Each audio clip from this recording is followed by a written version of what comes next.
So, how's it going, everyone? Daoirí Farrell here, and today I am playing in Dunulla, and it's going to be fantastic. And the sun sublime, my Lord just made them following close to pride.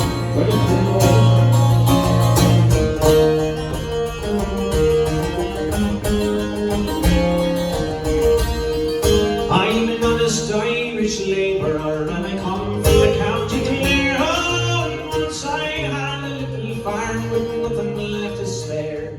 I remember getting a bower on and playing that, which kind of evolved into a mandolin, a banjo, and I went to guitar. I was playing guitar in around that time as well. It was kind of a little bit fizzled up in my head, but yeah, I was kind of playing all this. But I would play mad music. I'd be playing the Beastie Boys, and I would be playing kind of a bit of Pavarotti and a little bit of Spanish classical music and stuff. Different things, you know. I never stuck to just kind of one thing. But the folk music, kind of the ballads and stuff, they were always in my head, and I knew a lot of songs from start to finish, not from playing them, but just from listening to them and repetition. And I says, you little rats, I'll tie your string all round your neck, and I'll toss you to the cat.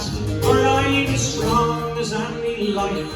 I will spare my legs and hand, but I'm a terror to all fighting men. I met Liam O'Flynn a few times, which was amazing, you know. I mean, to think about that, like, you know, I mean, what an absolutely iconic figure in the traditional Irish music and folk scene, you know, like huge, like, you know. Christy Muir, I'd know Christy and like Andy and Donald. I mean, I recorded A Lifetime of Happiness with Donald and he produced it as well, you know, so it's a real treasure to me, like, to have that, you know. And the likes of, you know, you've got Finbar Fury and Eddie Fury and all these guys, like, I mean, they're all lovely people, like, they're just lovely people, you know. And yeah, I'm very lucky that, in a sense, like, that I got to meet a lot of them, you know, and singers and players alike. And got to play a lot with them, like, over the years, you know. But it's called The Value of Knocking Your Cousin. This. Who fears to speak about Easter week or the heroes of '98? On the Fenian men who rolled the Glen in victory or defeat, and their names in history pages told, their memories will endure. And not a song of our darling sons in the valley of Knocknore. I think people, including me, we love to see other people coming along and taking these songs and playing them, putting their own kind of a twist on them and stuff like that, you know. And that's what I do. Like, I pick songs that are quite rare or maybe are unaccompanied, and I might hear something in them and I might go, you know, I think that a bit of bouzouki might be nice here or there. I could probably do a little twist or a turn here. And that's really what I do, like, you know what I mean? So I enjoy that. That would be kind of my thing, you know. I enjoy taking an old kind of a song that hasn't really been touched before and putting a bouzouki arrangement or whatever on it, like, you know. So.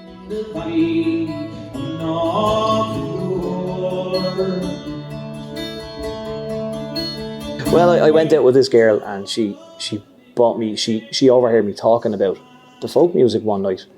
And she got me a ticket to go and see Andy Irvine playing music, and she also bought me an album. And I remember hearing the song, the Creggan White Hare, on it, and himself and Dick Gaughan played on an album called Parallel Lines. Beautiful album, and that was that version of the song. And little did I know that I was going to, you know, stumble upon the full background of the song, like, and everything like this, and, you know, meet the guy who wrote it. I think his name was Seamus Malloy, and I actually met his son up here, he was like 75, I think he was, when I met him, you know, a couple of years ago, up around here somewhere.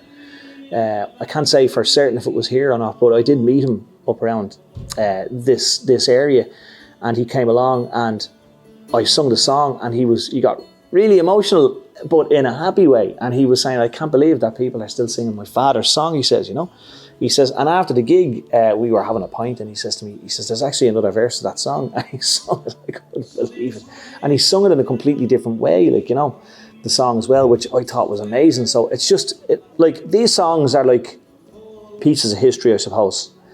And, you know, they're just being carried along, and, you know, like, it's beautiful. Like, it's just beautiful, I think. And there's something very pure about that, like, you know.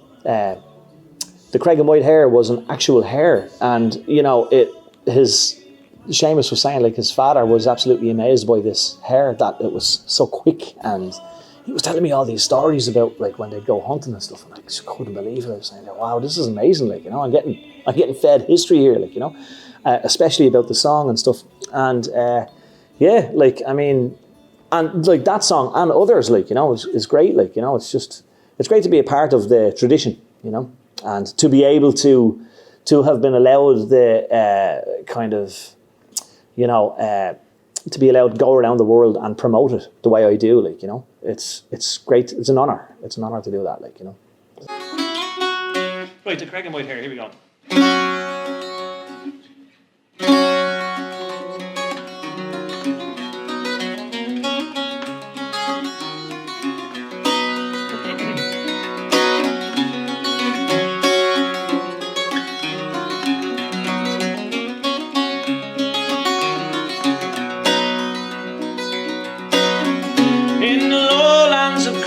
There lives a white hare, as swift as a swallow that flies through the air. He makes roam the world over, but none to compare to the pride of Low Creggan, that bonny white hare. Oh, one clear autumn morning, as you will suppose, and the red and golden sun o'er the green mountain rose, Barney Conway came down, and he did declare to the bonny white hare. So he searched through the lowlands and down through the glen, all amongst the wild ditches where the white hare ends, till at last coming down over the heather so fair, from behind the wild thistle out jumps the white hare.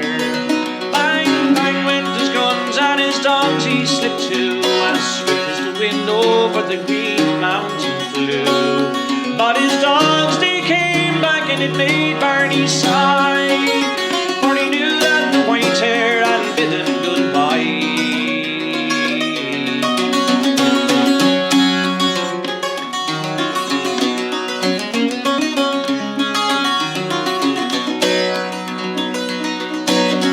And we're some jolly sportsmen down here from Pomeroy, from Cookstown, Dungannon, and from likewise the Moy.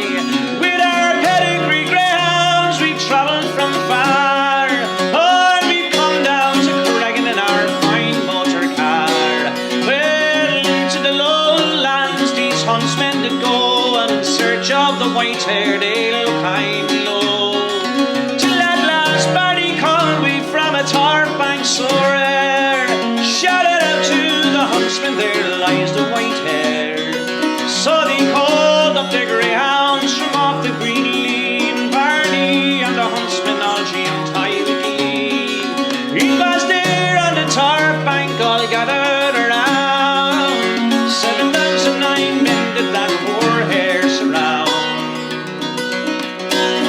Oh, no wonder the white hare did tremble with fear, as she stood on her hind legs, she raised her big ears. As she stood on her hind legs with one gallant spring, she jumped over the greyhounds a beautiful view, as swift as the wind over the green mountain flew. But those pedigree greyhounds, they didn't run too far. They came back and went home in that fine motor car,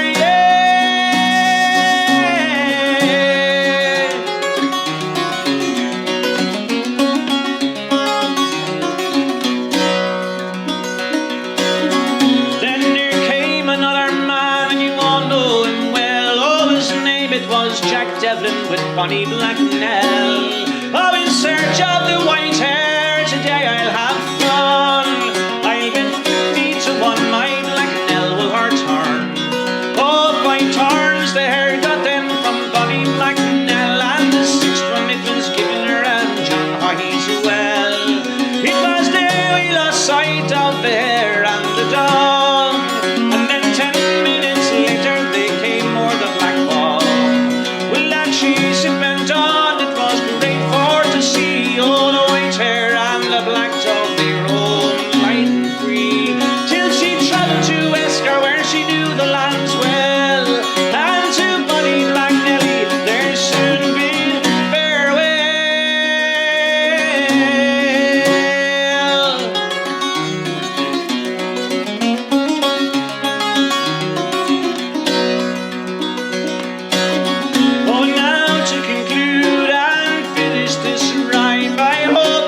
forgive